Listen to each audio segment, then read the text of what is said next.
let's talk about setting up auto everything. So that's auto pay and auto savings. We're first going to talk about auto pay. So what are auto payments? It's when you tell your bank to transfer money on a set date for a set amount to pay a bill from either your checking account or your credit card. So why should you set up auto pay? So you want to never be at risk of missing a payment, never be at risk for late fees, never be at risk of your credit score going down. There's incentives from companies like discounts. You don't have to remember due dates in every bill that you have. You won't be screwed if you forget a bill. It saves time and it's convenient. It reduces your risk of identity theft. It will force you to look at your bank account for what it actually is. Completely allocate it to your budget to the very last cent, so that zero-based budget. It will force you to pay down your loan and stay on track to meet your goals. So what should you set up auto pay for? So you should set it up for bills that are the same amount of money every month. So that is rent, car loan, student loan, internet, cell phone, cable or streaming service, or your insurance, like your car or your renter's insurance.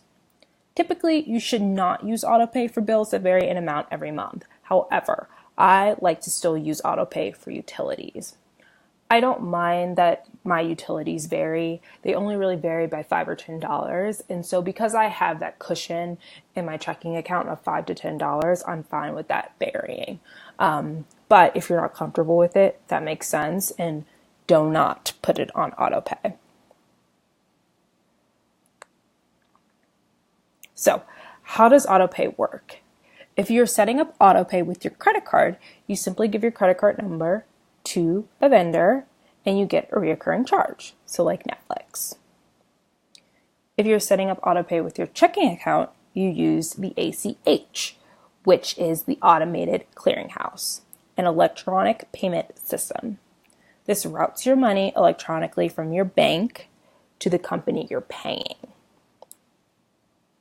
So now that we know all of this, how do we set it up? So there's 3 options. You can do it through your vendor, through a bank, through your credit card. So if you do it through a vendor, all you have to do is give your checking account information to the vendor and then set the due date and the amount you would like to pay. If you're doing it through the bank, log into your account and go to the bill pay section. Add payee, which is either a company or a person, and then enter your account number and your zip code or your address. Lastly, you can do it through the credit card. So just log into your vendor's account, then give the vendor your credit card information, go to the payment section to set auto pay, and then set the due date and the amount you would like to pay. So there are some things you need to keep in mind with auto pay because it can be tricky.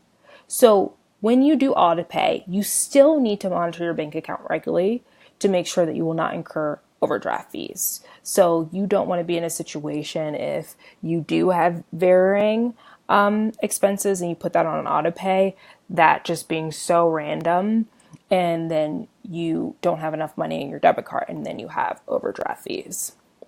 You also need to remember that you need to evaluate on at least a monthly basis whether or not you think that an expense is actually worth it. So like cable. So if you're spending $150 on cable, yes, you can put that on auto pay, but there should be an evaluation each month, at least on an annual basis, where you're like, oh, should I even spend $150 on cable? Should I just, get rid of all my cable and just watch YouTube and then I can watch videos for free?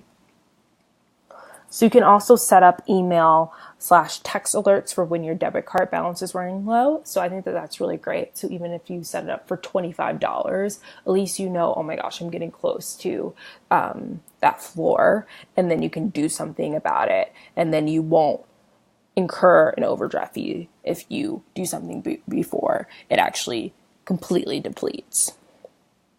So pay attention to emails sent about a bill that is due. So oftentimes we put things on auto pay, like an Amazon Prime account, because it's like automatically on auto pay. That's how they do it. But there's like $140 charge that happens every year and you're like, oh my gosh, I can't believe this is happening every year.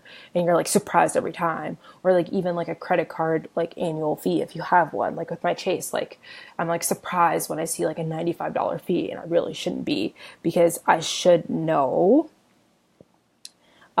that is going to be charged on an annual basis. But a lot of the times these companies will send you an email. So make sure that you're looking at those emails and seeing like, oh, my trial is ending, or, oh, you're going to be charged in 5 days, or, oh, you're going to be charged next month. Pay attention to your emails. So set up automatic payments, keeping in mind that it might take days to process. So you don't want to pay a late fee. So for example, if you pay with rent, maybe it takes like several days to process, but that's after the like kind of the period of time where they give you leeway of paying your rent. So you normally have 5 days of leeway, and it takes a couple more days for your payment to clear, and now you have a late fee. So you want to keep in mind like how many days it takes to process certain payments, like especially like rent. So don't put temporary services or memberships on autopay. And the reason being is because you're going to forget about them. You really are. You're going to forget about them, and they're going to be ending up like paying it for at least one extra time, right? I mean, we know we should be looking at our bank account regularly, but it can catch you at least once, And then also check for errors in your billing statement every month. You should look through your billing statement every single month to see, okay, I'm being charged this. Is this actually correct? Do I actually remember making this payment? This is good, just so you can see if there's fraud on your account as well. So here again is some loans you should put on auto pay. We talked about a couple of these loans, but let me go through all the loans.